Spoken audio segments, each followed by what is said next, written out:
ആയുസിന്റെ വലിപ്പം കൊണ്ട് മാത്രമാ ഇത്തവണയോട് രക്ഷപ്പെട്ടത്. പിന്നെ മറ്റൊരൽഭം കൂടി, ഒരുപക്ഷെ ഷോക്കേറ്റത് കൊണ്ടാ. എന്തായാലും അവളിപ്പോ തികച്ചും നോർമലാ. എന്തെങ്കിലും അസുഖം ഉണ്ടായിരുന്നതിന്റെ ഒരു ലക്ഷണവും ഇപ്പൊ അവളില്ല. ഡോക്ടർ, ആ കുട്ടിക്ക് ഭർത്താവിനെ കാണണമെന്ന്. വരും, അകത്തേക്ക് വരും.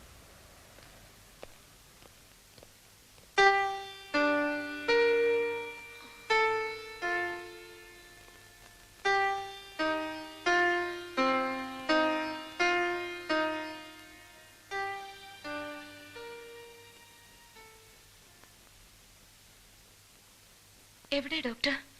എന്റെ ഭർത്താവ് വന്നിട്ടുണ്ടെന്ന് പറഞ്ഞിട്ട് എവിടെ? മാറിയിട്ടില്ലട ഗോപാലകൃഷ്ണ, ഭ്രാന്ത് മൂത്തടാ മൂത്തു. വിളിക്കൂ ഡോക്ടർ. അദ്ദേഹത്തോട് ഇങ്ങോട്ട് വരാൻ പറ ഡോക്ടർ. മീരെ, എന്താ ഇത്? ഞാനല്ലേ നിന്റെ മുമ്പിൽ നിൽക്കുന്നത്? നിങ്ങൾ ആരാ? ഞാൻ ആരാണെന്നോ? ഞാൻ ഗോപാലകൃഷ്ണൻ. ഗോപാലകൃഷ്ണനോ? ഏത് ഗോപാലകൃഷ്ണൻ? നിന്റെ ഭർത്താവ് ഗോപാലകൃഷ്ണൻ. ഇതല്ല എന്റെ ഭർത്താവ്, ഇതല്ല. മീരെ, ഞാനാ നിന്റെ ഭർത്താവ്. നിന്റെ കഴുത്തിൽ ഞാൻ കെട്ടിയ താലിയാ കിടക്കുന്നത്. നോക്ക്. അയ്യേ, ഇതെങ്ങനെ എന്റെ കഴുത്തി വന്നത്? ആരോട് ചോദിച്ചിട്ടാ ഇതെന്റെ കഴുത്തി കെട്ടിയത്? ആരാ കെട്ടിയതെന്ന്? ബാലകൃഷ്ണ, നമ്മൾ രക്ഷപ്പെട്ടടാ. ഷോക്ക് അടിച്ചപ്പോ അവളെല്ലാം മറന്നടാ.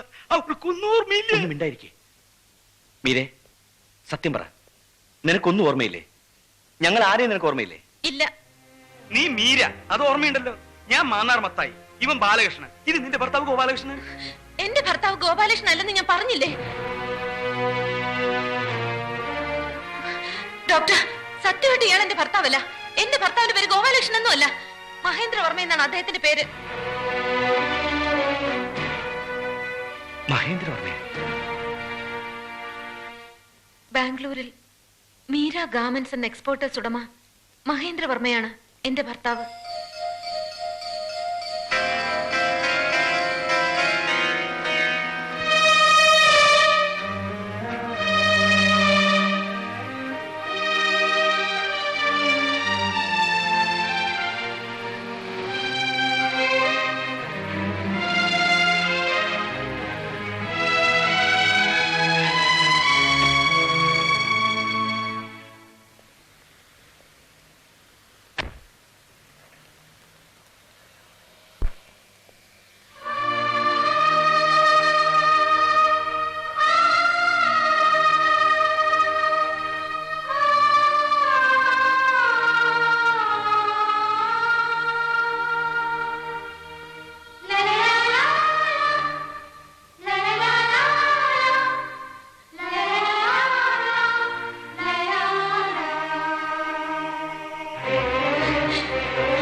കല്യാണം കഴിഞ്ഞ് 3 മാസം പോലും തികയുന്നതിന് മുമ്പ് എനിക്ക് അവളെ നഷ്ടപ്പെട്ടത്. ബാംഗ്ലൂരിൽ ഒരു ദിവസം ഞങ്ങൾ താമസിക്കുന്ന 4th അവന്യൂവിൽ എനിക്കൊരു എഴുത്തെഴുതി വെച്ചിട്ട് അവളെ പ്രത്യക്ഷയായി. അവൾ മരിക്കാൻ പോവുകയാണെന്നും അവളുടെ മരണത്തിന് ഉത്തരവാദി അവളുടെ അച്ഛനമ്മയാണെന്ന് വരുന്ന കത്തിൽ. അതുപോലെ തന്നെ ഒരു കത്ത് അവൾ അവളുടെ അച്ഛനമ്മയ്ക്ക് അയച്ചിരുന്നു. അതിൽ അവളെ ഞാൻ കൊല്ലാൻ ശ്രമിക്കുകയാണെന്നും കൊന്നിട്ട് അത് ആത്മഹത്യയാക്കാൻ നോക്കുകയാണെന്നുമായിരുന്നു. വികലമായ അവളുടെ മനസ്സിന്റെ പ്രതികാരങ്ങളായിരുന്നു അതെല്ലാം. പക്ഷേ അവളുടെ അച്ഛനമ്മയ്ക്ക് അവളുടെ അസുഖം മനസ്സിലായില്ല. അവളെ കാണാതായപ്പോൾ അവരാ എഴുത്ത് വിശ്വസിച്ചു. അവർ അവിടെ ഇരുന്നുകൊണ്ട് ഇവിടെ എനിക്കെതിരെ പോലീസിൽ പരാതി കൊടുത്തു. അവരുടെ മകളെ സ്വത്തിന് വേണ്ടി ഞാൻ കൊന്നു കുഴിച്ചു മൂടിയത്രേ. തെളിവിനായിട്ട് അവളുടെ ആ എഴുത്തും.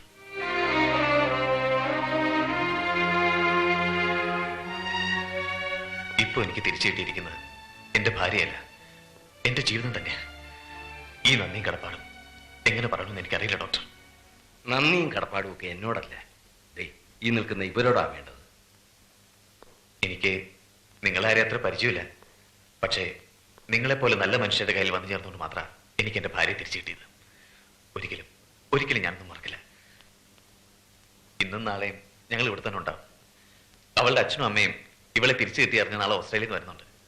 അവർ വന്നു കഴിഞ്ഞാൽ നേരെ ചെങ്ങന്നൂർക്കായിരിക്കും പോവാ. അവിടെ അവരോടൊപ്പം കുറച്ച് ദിവസം താമസിച്ചിട്ടേ പിന്നെ ബാംഗ്ലൂർക്ക് മടങ്ങും. മഹേന്ദ്ര, എന്താ ഇത്? എത്ര നേരം ഞാൻ പുറത്ത് വെയിറ്റ് ചെയ്യുന്നു. എന്താ പോണ്ടേ? പോയേക്കാം. ഓക്കെ, കാണാം. Thank you. വരട്ടെ.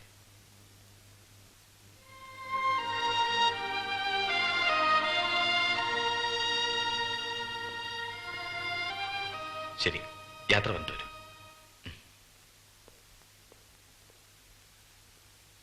ഡോക്ടർ പറഞ്ഞു നിങ്ങളെയൊക്കെ ഞാൻ വല്ലാണ്ട് ബുദ്ധിമുട്ടിച്ചിട്ടുണ്ടെന്ന്. ഒന്നും ഓർമ്മയോട് കൂടിയല്ല, ഒക്കെ എന്റെ രോഗത്തിന്റെ ഭാഗമായിട്ട് കണ്ട് പൊറുക്കണം, എല്ലാം മറക്കണം. വരട്ടെ.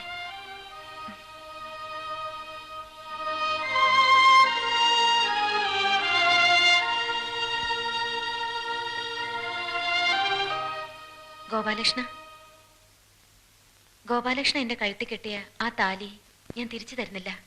അതെന്റെ കയ്യിലിരിക്കട്ടെ. ഓർമ്മയിലില്ലാത്ത എന്റെ ആ ഭ്രാന്തൻ നാളുകളുടെ ഓർമ്മയ്ക്കായിട്ട്. ഓക്കെ.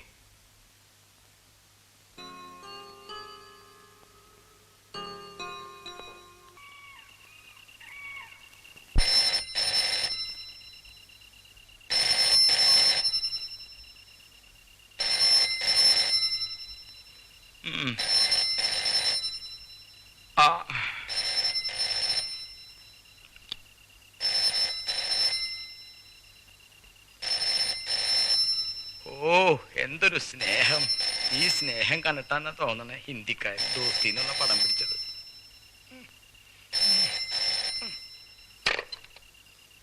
ഹലോ, ഞാൻ മീരയാണ്. ഗോപാലകൃഷ്ണല്ലേ അവിടെ? എനിക്ക് ഗോപാലകൃഷ്ണൻ ഒന്ന് കിട്ടണം. അയ്യോ ഗോപാലകൃഷ്ണ, എഴുന്നേറ്റ് എഴുന്നേറ്റ്. ദേ അവൾക്ക് പിന്നെ മൊട്ടളിയെന്ന് തോന്നണേ. ദേ അവള് ഫോണിലൂടെ വിളിക്കുന്നു. ആ മീര. ഹലോ ഗോപാലകൃഷ്ണൻ എത്രയും പെട്ടെന്ന് ഇവിടെ വരണം. ഇപ്പൊ തന്നെ എന്നെ കൊണ്ടുപോകണം. എനിക്ക് ഗോപാലകൃഷ്ണനോട് ജീവിച്ചാ മതി. എനിക്ക് ഇയാളെ വേണ്ട. ഞാൻ ഇയാളുടെ കൂടെ ജീവിക്കില്ല. മീരെ, നീ എന്തായി പറയുന്നത്? അയാളുടെ ഭാര്യയാണ് നീ. നീ അയാളുടെ കൂടെ ജീവിക്കേണ്ടവളാണ്. ഞാൻ നിന്റെ ആരുമല്ല. ഗോപാലകൃഷ്ണൻ വരുന്നുണ്ടോ ഇല്ലയോ? ഇല്ലെങ്കിൽ ഇതേ കയ്യിൽ പെട്രോളും തീപ്പെട്ടുമായിട്ട് നിന്നാ ഞാൻ വിളിക്കുന്നത്. ഈ പെട്രോൾ ഞാൻ എന്റെ ശിരസിലൂടെ ഒഴിക്കും. എന്നിട്ട് സ്വയം കത്തി ചാമ്പലാവും. മീരെ, അരുത്. അപകടം ഒന്നും കാണിക്കരുത്. ഞാനാ പറയുന്നത്. ഒന്നും പറയണ്ട. ഗോപാലകൃഷ്ണൻ വന്നില്ലെങ്കിൽ, അരമണിക്കൂറിനുള്ളിൽ വന്നിട്ടില്ലെങ്കിൽ ഞാൻ ചത്തുകളയും. സത്യമായിട്ട് പെട്രോൾ ഒഴിച്ച് തീ വെച്ച് ഞാൻ ചത്തുകളയും. Hello hello